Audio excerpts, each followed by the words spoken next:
എല്ലാവർക്കും നമസ്കാരം. ഈ ചിങ്ങമാസത്തിൽ 1201 ചിങ്ങമാസം 22-ാം തീയതി, അതായത് 2025 സെപ്റ്റംബർ മാസം 7-ാം തീയതി സംഭവിക്കുന്ന ചന്ദ്രഗ്രഹണവുമായി ബന്ധപ്പെട്ടുകൊണ്ടുള്ള ചില വിഷയങ്ങളാണ് ഇന്ന് പങ്കുവയ്ക്കുന്നത്. ആദ്യമേ പറയട്ടെ, ഇത് ജ്യോതിഷപ്രകാരം വിശ്വാസപരമായിട്ടുള്ള ഒരു വീഡിയോ ആണ്. ഗ്രഹണത്തിൻ്റെ ശാസ്ത്രീയ വശങ്ങൾ ഇവിടെ വിശകലനം ചെയ്യുന്നില്ല.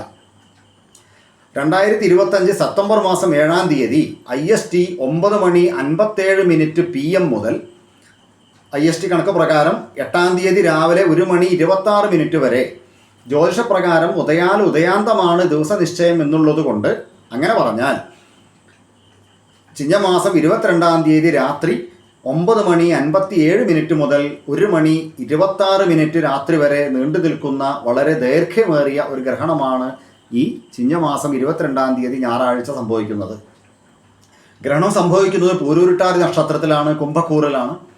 ഗ്രഹണം എന്ന് വെച്ചാൽ പൊതുവെ ജ്യോതിഷപ്രകാരം ഒരു മോശകരമായ ഒരു ദുരന്ത അല്ലെങ്കിൽ ഒരു ദുരിത സ്ഥിതമായിട്ടാണ് പറയാറുള്ളത്. അതുകൊണ്ട് ഗ്രഹണം സംഭവിക്കുന്ന കൂറ് മുതൽ മറ്റുള്ള എല്ലാ കൂറുകാർക്കും ഗുണദോഷ സമ്മിശ്ര ഫലങ്ങൾ ഉള്ളതിൽ പൊതുവെ ദോഷഫലം തന്നെയാണ് ചിന്തിക്കാനുള്ളത്. അതിന് ഉചിതമായ പരിഹാരങ്ങൾ കൊണ്ട് അത്തരം ദോഷങ്ങൾ മാറ്റിയെടുക്കാനും സാധിക്കുന്നതാണ്. ഗ്രഹണത്തിൻ്റെ മുന്നോടിയായിക്കൊണ്ട് ഒരു 3 മണിക്കൂർ മുന്നെങ്കിലും നാം ഭക്ഷണം കഴിക്കണമെന്നാണ് പറയാറുള്ളത്. ഗ്രഹണസമയത്ത് ഭക്ഷണം നിഷിദ്ധമായിട്ട് പറയാറുണ്ട്. ഗ്രഹണസമയം ഒരുവിധ ശുഭകാര്യങ്ങൾക്കും ഉത്തമമല്ല എന്ന് പറയാറുണ്ട്. ഗ്രഹണം മുതൽ ഒരു 3 ദിവസം ഒരു ശുഭമുഹൂർത്തങ്ങൾക്കും നാം മുഹൂർത്തം കുറിക്കാറില്ല. കാരണം ഗ്രഹണം പൊതുവെ ഒരു ജ്യോതിഷപരമായിട്ട് ഒരു ഉത്തമ ഫലമായിട്ട് പറയാൻ സാധിക്കില്ല എന്നർത്ഥം. ചന്ദ്രഗ്രഹണം എന്ന് പറയുമ്പോൾ ചന്ദ്രന് ബാധിക്കുന്ന ഗ്രഹണമാണ് ചന്ദ്രഗ്രഹണം. ചന്ദ്രൻ മനസ്സിൻ്റെ കാരകത്വമായിട്ട് പറയാറുണ്ട്. അതുകൊണ്ട് ഗ്രഹണവുമായി ബന്ധപ്പെട്ടുകൊണ്ട് നാട്ടിൽ പൊതുവെ മാനസികപരമായിട്ട് വ്യക്തികൾക്ക് ഒരു അരക്ഷിതാവസ്ഥ, ഒരു ടെൻഷൻ, ഒരു ചിന്ത പോലുള്ള കാര്യങ്ങൾ, നീര് സംബന്ധമായ അസുഖങ്ങൾ, അകാരണമായിട്ടുള്ള ആകാംക്ഷ, വെപ്രാളം, പരിഭ്രമം തുടങ്ങിയ വിഷയങ്ങളെല്ലാം ഗ്രഹണപരമായിട്ട് നാം ചിന്തിക്കേണ്ടതാണ്. പൊതുവെ ചന്ദ്രദശ അനുഭവിക്കുന്നവർക്ക്, ചന്ദ്രൻ്റെ അപഹാരം അനുഭവിക്കുന്നവർക്ക്, ജാതകപ്രകാരം ചന്ദ്രൻ ഉത്തമത്തിലല്ലാത്ത അനിഷ്ട സ്ഥാനങ്ങളിൽ നിൽക്കുന്നവർക്കൊക്കെ ഗ്രഹണം ഒരു തരത്തിലല്ലെങ്കിൽ മറ്റൊരു തരത്തിൽ ഗുണദോഷങ്ങളിൽ ദോഷാംശമാണ് കൂടുതൽ തരിക എന്ന് സൂചിപ്പിച്ചു കൊള്ളട്ടെ.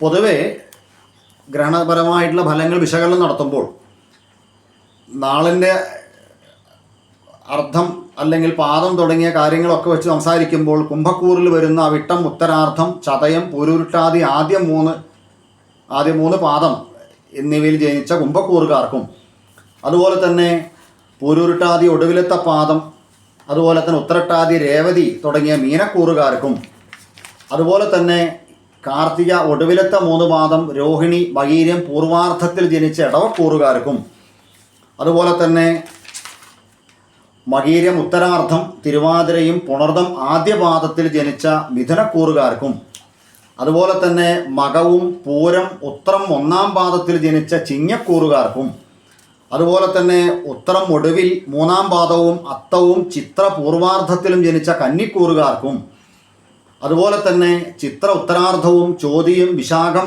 ആദ്യ 3 പാദത്തിൽ ജനിച്ച തുലാക്കൂറുകാർക്കും, അതുപോലെ തന്നെ ഉത്രാടം ഒടുവിലത്തെ 3 പാദവും തിരുവോണവും അവിട്ടം പൂർവാർദ്ധവും ജനിച്ച മകരക്കൂറുകാർക്കും ഗ്രഹണം ദോഷകരമായ ഫലമായിരിക്കും പ്രദാനം ചെയ്യുക.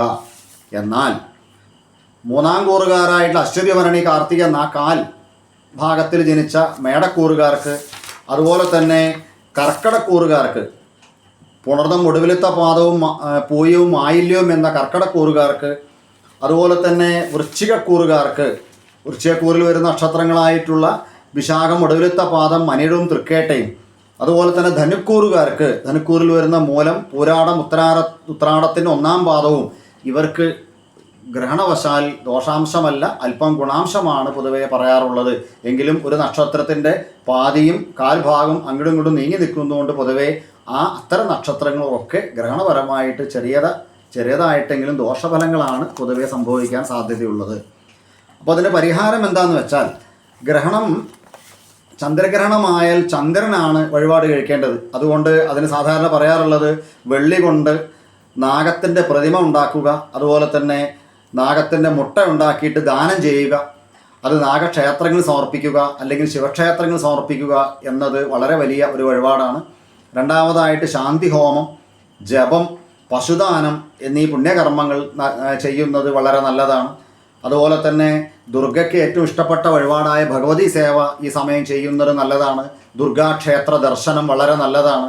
ഇത് ഏറ്റവും നല്ല ഈ ദാനകർമ്മങ്ങൾ ചെയ്യേണ്ട സമയം മോക്ഷകാലത്താണെന്നാണ് പറയുക. മോക്ഷകാലം എന്ന് പറഞ്ഞാൽ 1:26 സ്വാഭാവികമായിട്ടും മേൽ സമയം ഒരു നമുക്കറിയാലോ ദാനാദി കർമ്മങ്ങൾക്ക് വാങ്ങിക്കാൻ ആളെ കിട്ടാൻ ഒക്കെ പ്രയാസമുള്ള സമയമാണ് എന്നുള്ളത് കൊണ്ട് ഇത് ഒരുക്കി വെച്ച് അതിന് മുന്നോടിയായിട്ടോ ശേഷമോ നമുക്ക് ഉചിതമായ വ്യക്തിയെ കണ്ടെത്തി ദാനങ്ങൾ നൽകാവുന്നതാണ്. അതുപോലെ തന്നെ ഈ മേൽ സമയം ചന്ദ്രഗ്രഹണം കഴിഞ്ഞാൽ പിന്നെ ശുദ്ധി വരുത്തണം, കുളി എന്നൊക്കെയാണ് പറയുക. ആ സമയത്ത് കുളിക്കാൻ സാധിക്കില്ലെങ്കിലും എഴുന്നേറ്റ് കൈകാലുകൾ കഴുകുന്നത് നല്ലതാണ്. ഗ്രഹണത്തിന് മുന്നോടിയായി പൂജാമുറികളിലെല്ലാം വിളക്കുകൾ തെളിയിക്കുന്നത് നല്ലതാണ്. നേരത്തെ സൂചിപ്പിച്ച പോലെ തന്നെ ഗ്രഹണം അശുദ്ധി കാരകത്വമുള്ളതാണ് എന്നുള്ളത് കൊണ്ട് തന്നെ ഗ്രഹണം തുടങ്ങുന്നതിന് മുന്നോടിയായി ക്ഷേത്രങ്ങളിലൊക്കെ തലേന്ന് ദിവസത്തെ നിർമാല്യങ്ങളൊക്കെ വാരി പുറത്തിടുകയും അതുപോലെ തന്നെ ഗ്രഹണരശ്മി തട്ടാത്ത രീതിയിൽ പൂജാദ്രവ്യങ്ങൾ, പുഷ്പങ്ങൾ, ഉണങ്ങലേരി, ശർക്കര തുടങ്ങിയിട്ടുള്ള പൂജാദ്രവ്യങ്ങളെല്ലാം അടച്ചു വയ്ക്കുകയും ചെയ്യേണ്ടതാണ്. സമാനമായി തന്നെ പൂജാമുറികളെല്ലാം നിർമാല്യങ്ങളൊക്കെ വാരി പുറത്തേക്ക് ഇടുക. ഇനി കിണ്ടിയിലോ മറ്റോ വെള്ളമൊക്കെ വെക്കിയിട്ട് അതെല്ലാം കമിഴ്ത്തി വയ്ക്കുക. ഉണങ്ങലരി, പുഷ്പങ്ങൾ തുടങ്ങിയ സാധനങ്ങളിൽ രശ്മി തട്ടാത്ത രീതിയിൽ അടച്ചു വയ്ക്കുക തുടങ്ങിയ കാര്യങ്ങളെല്ലാം ഗ്രഹണത്തിന് മുന്നോടിയായി ചെയ്യേണ്ടതാണ്. ഗ്രഹണം ഈ ദേവതകൾക്ക് അശുദ്ധി ബാധിക്കുമെന്നാണ് പറയാറുള്ളത്. അതുകൊണ്ടാണ് ഇപ്രകാരം ചെയ്യാറുള്ളത്. ഗ്രഹണം പകലാണ് വരുന്നതെങ്കിൽ അല്ലെങ്കിൽ പൂജാ സമയത്താണെങ്കിൽ മേൽ സമയം ക്ഷേത്രം തുറക്കാറില്ല, അടച്ചിടാറാണ് പതിവ്. ഇപ്രാവശ്യം അതിൻ്റെ ആവശ്യമില്ല. രാത്രി 9:57 ആകും എന്നുള്ളത് കൊണ്ട് മഹാക്ഷേത്രങ്ങൾ ഒഴികെ മറ്റ് ക്ഷേത്രങ്ങളെല്ലാം തന്നെ പൂജാതി കാര്യങ്ങളെല്ലാം കഴിഞ്ഞ് നാം നട അടയ്ക്കാറുണ്ട്.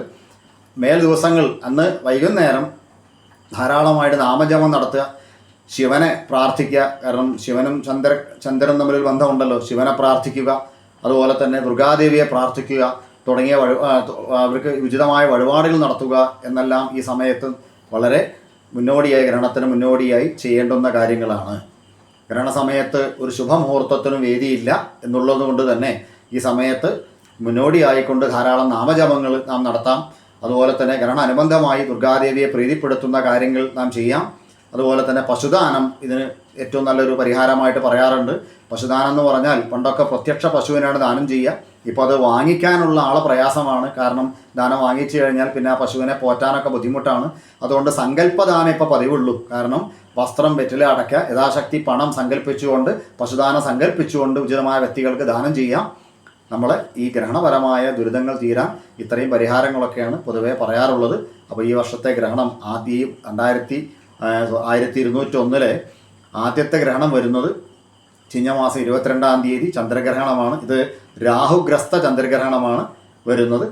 രാഹു ചന്ദ്രനെ വിഴുങ്ങുക എന്നുള്ള സങ്കല്പത്തിലാണ് രാഹുഗ്രസ്ത ചന്ദ്രഗ്രഹണം എന്ന് പറഞ്ഞത്. ചന്ദ്രൻ്റെ പ്രഭയെ ഇല്ലാതാക്കുക എന്നുള്ളതാണ് ലോകത്തിന് പ്രകാശം തരുന്ന ഒരു വലിയതായിട്ടുള്ള ഒരു സങ്കല്പമാണ് ചന്ദ്രൻ എന്ന് ജ്യോതിഷത്തിൽ പറയാറുള്ളത്. ഒരുപാട് കാരകത്വമുള്ള ഗ്രഹമാണ് ചന്ദ്രൻ. വിശദാംശങ്ങളൊന്നും ഇവിടെ പറയുന്നില്ല. അപ്പോൾ ഈ ദിവസം യഥാശക്തി വഴിപാടുകൾ കൊണ്ടും പ്രാർത്ഥനകൾ കൊണ്ടും നമ്മുടെ ഗ്രഹണദോഷങ്ങൾ നമുക്ക് ഇല്ലാതാക്കാനും ശക്തി കുറയ്ക്കാനും സാധിക്കട്ടെ എന്ന് പ്രാർത്ഥിച്ചുകൊണ്ട് ഓം നമഃ ശിവായ, ഓം നമോ നാരായണായ. എല്ലാവർക്കും നമസ്കാരം, നന്ദി.